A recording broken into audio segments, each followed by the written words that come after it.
Welcome to a new episode of Rich and Raw. Get ready for powerful insights and real strategies to elevate your wealth and impact fast. It's time to get Esther-sized. Let's go. The assumptions that people make about the world are not based in an idea that it's abundant. Right. Like you can do it anywhere, right? Like if it's Oh. Bitcoin, okay, now you got to be obsessed about Bitcoin, and that's going to be the savior of all things. Scarcity is actually what creates value. And so the whole base assumption about lack is based on the fact that we think scarcity is what causes things to be valuable. And that's why I have to grab it. Welcome, everybody. I just realized we're recording, and this is the last recording of this amazing book that Meg has been reading. And I've been commenting along. So Rich and Raw, here we are. Welcome. And I'm super happy you guys made it this far, right? Like I'm proud of ourselves that we made it this far. But what you just said, Megan, is like the influence that the book has had on you. I feel the same way. I just was struggling so much in the very beginning. And recently, since this last move, I realized, oh, Esther, you're in the competitive plane. Stop it. Oh, I got to buy this house for somebody else. Nope, competitive. That's competitive plane. Get into creative and just stay there. And no matter what your body freaks out about and how much you're like, I have to have money for rent or I have to have whatever, it doesn't matter. You will never attract what it is that you feel lacking if you think about what you're lacking all the time. And that whole base assumption, I think, is what you're talking about. Scarcity. The whole idea of like scarcity is what creates value. That's the big thing, right? That's why everybody wants to hoard stuff and get as much as they can of the thing that they've decided is the thing. Yep. And we're all in competition with each other to create more and build more and have more. And here's what's going to happen. Like literally the population is dropping, right? The housing market is going to go down. It's already leveled out and they're just trying to hold on to it. All these structures, banks, insurance company, everything that's based on that old model, which is crazy, is all going to collapse at some point. It has to, because it's all based on that model. And if we are to evolve, we are going to let go of that and just get in the full creative mode. I mean, this might take a few decades. No. But, you know, yeah. This was written, what, 18, whatever? Long time. Well, it's the decentralization, right? Like if you have one institution that controls everything and they're the only one that has access, that makes sense. But if everything's decentralized, like if you and I can get out there and market ourselves exactly as we want to market ourselves to exactly the people we want to market it to. Wherever we are. And anybody who wants to do that can do that in their own niche. Mm-hmm. That would, right? So we're in New York State, and I'm trying to, I've been talking to elected officials in New Yorkers about like New York pays an average of $24,000 to $36,000 per student. The national average is 14. 24 to 36,000 is the New York State average. So I've come to a point where I feel like it's morally irresponsible of me to allow my earnings to support a system that is anti-ethical to everything that I want to exist in the world. Exactly. But teacher unions have the monopoly on education in New York State. The Department of Education has authority for anything related to education, which apparently is unique to New York. So everyone I talk to is like, oh yeah, well, you can't do that. Right. I want a tax credit. I want to be like, if homeschoolers are going to homeschool and we're doing everything with the regs, we're already doing everything that's required. I want to be able to opt out of my portion for the time I'm homeschooling from that 24 to 36,000. It's going to support that system that would cost. It would cost the people my amount. I only want a $12,000 credit. I'm like half, right? That's what I want to negotiate for. But just that conversation opens up everyone's, Mm-hmm. Right. Like if I'm going to pay for it, I want it to go to what it is that I see as possible for the future. But in the meantime, everyone's like, oh, well, like you can't do that. You can't do that. But also we don't ever have a vision of what it could be if it was different. So again, it's that assumption of scarcity, right? If we don't do this, then what? Or if you do that, it's going to take away from something else. Yes. Yes. And everything's based on that. And if you're listening to this and you maybe have a resistance to it, it's possible, because I had resistance to that too. Yeah. I have to really look for where I'm wrong. Like sometimes it takes a catastrophe or a conflict with someone you love for you to reevaluate whether or not you're right because you care about them more than being right, right? But when it comes to base belief systems and what you think to navigate yourself in the world, you really have to look for where you're wrong. And I think that's the only way I've been able to grok and absorb some of, because my beliefs just wouldn't let it in. I feel lack every day. Don't tell me that there's abundance, right? I had to consciously choose to seek out abundance, abundance, abundance. Where's their abundance? I look at the animals and the trees and how they reproduce. I mean, I ate a green pepper out of somebody's garden yesterday.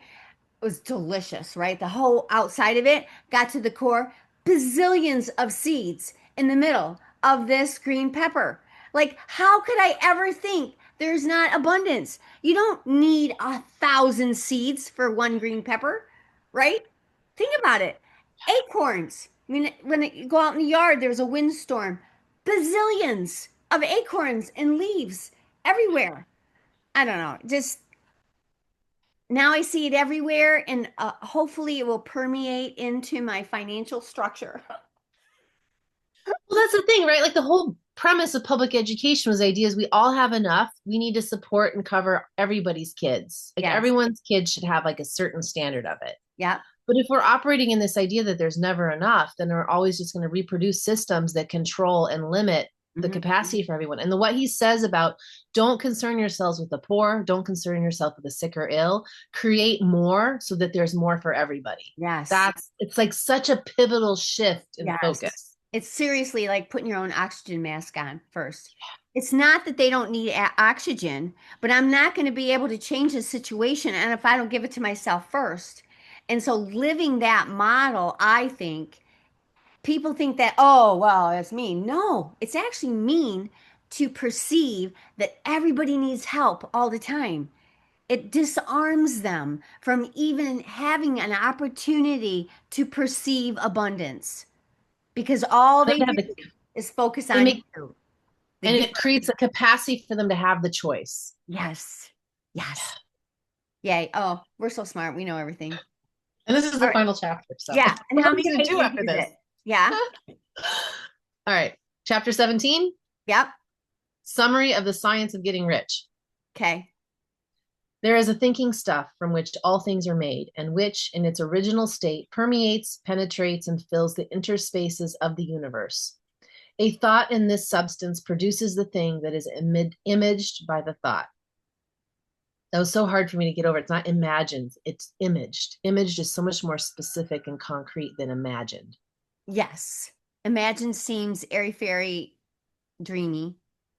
Image is infinite. It can be infinite, but it's a finite perception that you identify that you created. Image, right? It's like projected out into the Yes. screen.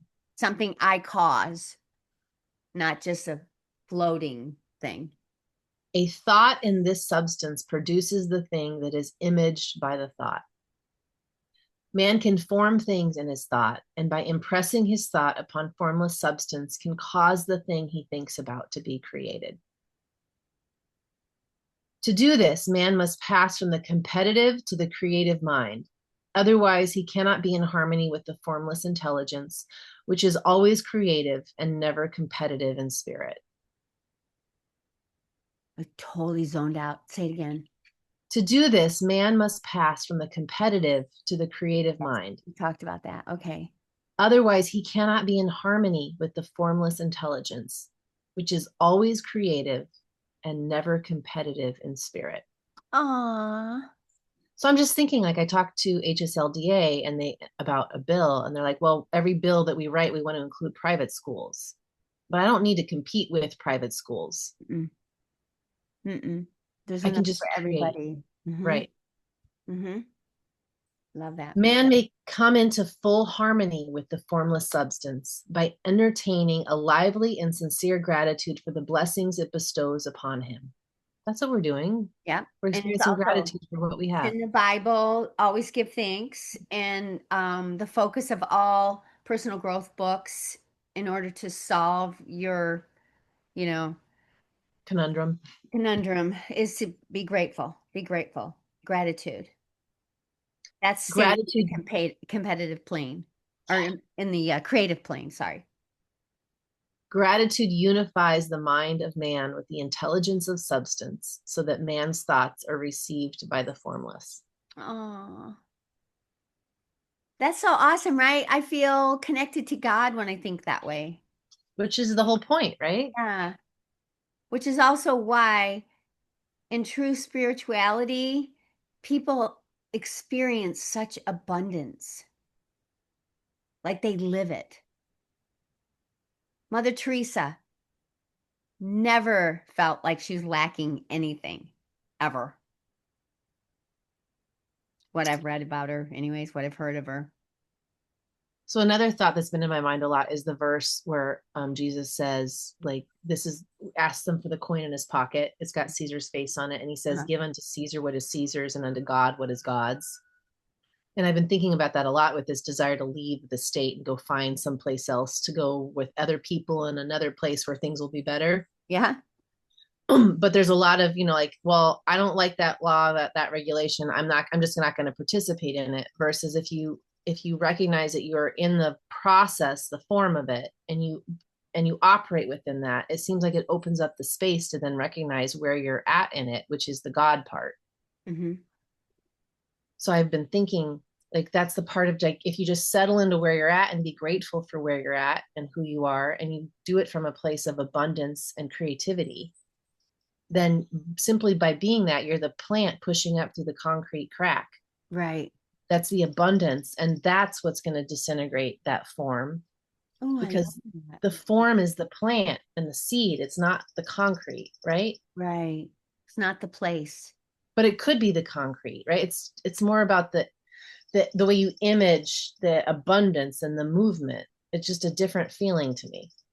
To me, it's like the two earths, right? Our soul or spiritual energy, those of us that have chosen to evolve or can or plan to, whatever, are all raising ourselves to a level of consciousness where we actually perceive a different earth, even though we're on the same plane, apparently. But maybe we aren't on the same plane. I keep thinking about that. Like, what plane are they on? You know what I mean? Like, and sometimes I literally feel like people can't see me. It's a Like, holograph. yeah, it's like I see them asleep and they can't see me at all. And I don't mean to sound arrogant in that. It's an experience that's a little unraveling in how you experience your physical indoctrination and why you're here, what you're supposed to be doing, all that stuff. You know what I mean? I'm in the crack of the cement. What am I doing here? I'm going to get stepped on. Nobody can even see that I'm growing here. But maybe it doesn't matter. What if it doesn't matter? What if What's the point? what if it doesn't matter? Man can remain upon the creative plane only by uniting himself with the formless intelligence through a deep and continuous feeling of gratitude. Wow. And the dog barks. That's hilarious. The gods are speaking through the dog. Okay, that's awesome. The formless. Yeah. Okay. Man must form a clear and definite mental image of the things he wishes to have, to do, or to become. And he must hold this mental image in his thoughts while being deeply grateful to the Supreme that all his desires are granted to him. So if the plant pushing up through the cracks is like, I just really want to be the big oak, all of that, right? Mm-hmm. So if we're that little seedling, just imagining where we want to be, the process of that makes it so, and the experience is what we're grateful for. Yeah. The man who wishes to get rich must spend his leisure hours in contemplating his vision and in earnest thanksgiving that the reality is being given to him. Too much stress cannot be laid on the importance of frequent contemplation of the mental image, coupled with unwavering faith and devout gratitude. This is the process by which the impression is given to the formless and the creative forces set in motion. I love that. So stop focusing on whatever it is materialistic that you see is happening or not happening. Just have this unending faith that it is being created, that I am in it, that it will work out. There, it's the faith. It's total faith. Sitting in the senator's office and leaving, and Kevin asking me, like, how do you feel about it? Are you depressed? So you didn't make more progress? And I was like, well, I didn't expect a lot, but just to be in the moment of like, I want to express this and have it out there. Yeah. And it is what it is, but I want to be in this moment. And I'm grateful that I have an opportunity to articulate this thing that I see could be possible. Yeah. Regardless of what anybody else decides to do with it, I have this opportunity. Yeah. It changed the whole dynamic. I don't have to push. I don't have to force. I don't have to convince or persuade anybody. Just being given the opportunity to express the form that you wish to create is the gift. Yeah. Right? And having the faith that it will be created. And this experience is designed to assist you in that creation. Whatever happens, doesn't matter. And I'm part of the formless intelligence. So I need to it's unlimited. listen, because I'm like, I felt that way with this apartment. Like I'm in this apartment and the walls are so freaking dark and the turquoise bathroom. And it's like not my vibe, you know? I want white. I want sunshine. I want, you know what I mean? But this is all helping me perceive the creation in which I want to create, right? And sometimes that's what it takes. It's not a bad thing that I'm actually in something I don't like. Right? I have a chair to sit on to have this conversation with you, to carry on with my life, a bathroom to care for myself, a half kitchen to eat. And it's like, what do you want, Esther? You know? I've been thinking a lot about that with parents and, split families, right? Like you pick a partner and you have kids with them, and then you get to the point where you just cannot abide being with this person anymore. Mhm. Right. But from that experience, you have that much more insight. And the next person you go to is going to be more of a Right. match for what Yeah. it is that you want, that you never would have been able to identify if you never had that first round of experience. Isn't experience way better too, Megan, when you're in the faith of the good instead of Making it begrudging? bad. Yeah, making it bad. Because it's not, you're on a linear planet. The duality of existence is real, and you're not ever going to not have negative experiences. And actually, if you feel like you experience not having negative experiences, you're not really appreciating the positive ones. There's just no way you can have one without the other, right? But the difference is, I think, in what he's saying here is when you're in the faith, you can just witness it, see your body react to it, know it's not what you want, and then know that it's not going to last. It's going to go. It's going to be gone soon. Might as well learn as much as you can, no matter how negative it is. And be grateful. Be grateful. I need to listen to myself. That's why we have the conversations, just to talk to ourselves. Yeah. I hope it helps people. Oh, the creative energy works through the established channels of natural growth and of the industrial and social order. All that is included in his mental image will surely be brought to the man who follows the instructions given above and whose faith does not waver. Mm-hmm. What he wants will come to him through the ways of established trade and commerce. Do you feel like that would be different if it was a woman writing it to women rather than a man writing it? Yeah. How would they say it different? What do you think? I don't know if they bother to articulate it. I think it would be more about feeling and experience instead of just data. I mean, Right. personally, part of why this helps me so much is because it is data, right? And I can take the data point, pull it into my visceral experience and check it out, see if it's right or not, you know? Right.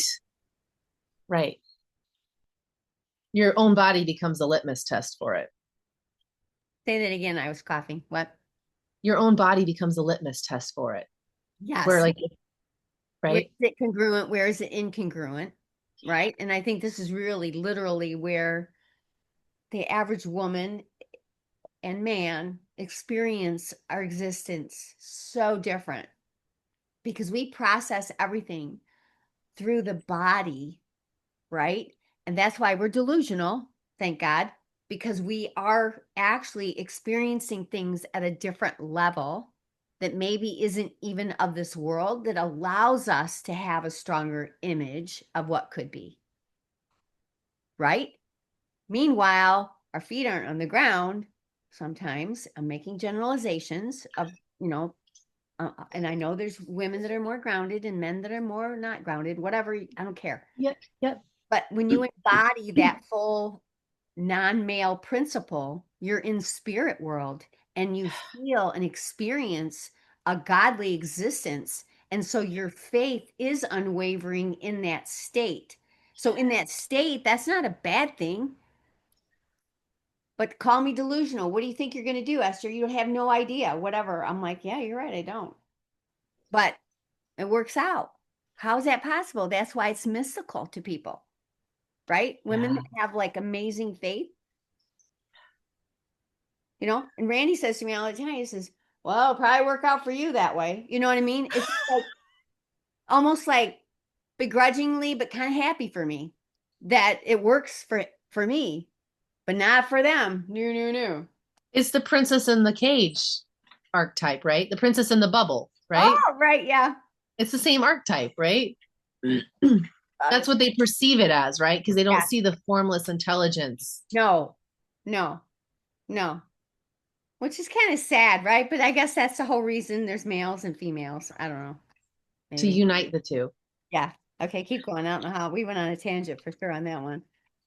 In order to receive his own when it shall come to him, man must be active, and this activity can only consist in more than filling his present place. He must keep in mind the purpose to get rich through the realization of his mental image, and he must do every day all that can be done that day, taking care to do each act in a successful manner. He must give to every man a use value in excess of the cash value he receives, so that each transaction makes for more life. And he must so hold the advancing thought that the impression of increase will be communicated to all with whom he comes in contact. Wow. Just having the conversation with people, right? Yeah. Like you walk away and they feel good because you've imparted something that's fresh and new and different, and you just left it. Yeah. Just feeling the power of the Holy Spirit. I mean, like when you're with somebody, you walk away and like, man, that was awesome. The men and women who practice these instructions will certainly get rich, and the riches they receive will be in exact proportion to the definiteness of their vision, the fixity of their purpose, the steadiness of their faith, and the depth of their gratitude. The end. Oh, that's so beautiful. I'm going to write that down and put it on the wall. Megan, I always feel good after we have these conversations. It just feels so good. It's so affirming. So I'm going to make a practice to go through and listen to us. I think we should do the whole thing over again. Oh, really? Well, great idea. We should do the whole thing all over again, a little smoother, maybe even up our production quality, something. Yeah. Or segment it or something, right? Definitely need to take snippets of it and put it on TikTok. Yes. The whole thing is it's so different from the general assumption. Yeah. Yeah. I also want to interview different people that I just think are so cool and so real. You know what I mean? Like living their authentic selves in the timeline that maybe other people wish they had, or maybe they're glad they don't. I mean, it doesn't matter. Like to me, the richest part of meeting people and talking to them is just really experiencing their life and their timeline and how they're forming these kinds of creative plane existence in their life purpose and who they are, so super cool. So thank you so much. Thank you for definitely consider that. We could have phase 1 or take 1 and then take 2 or whatever. We could even invite people to talk about a different chapter with us. Yes. So we're going through it, but we're introducing a new voice. So it's not just us and our take on it, right? A new perspective. Love that. Okay. Have fun in Massachusetts. See you in South Carolina soon. Keep up the good work. Everybody, thanks for listening. All right. Bye. That's a wrap for today's episode of Rich and Raw. If you enjoyed it, don't forget to like, share, and subscribe to stay updated.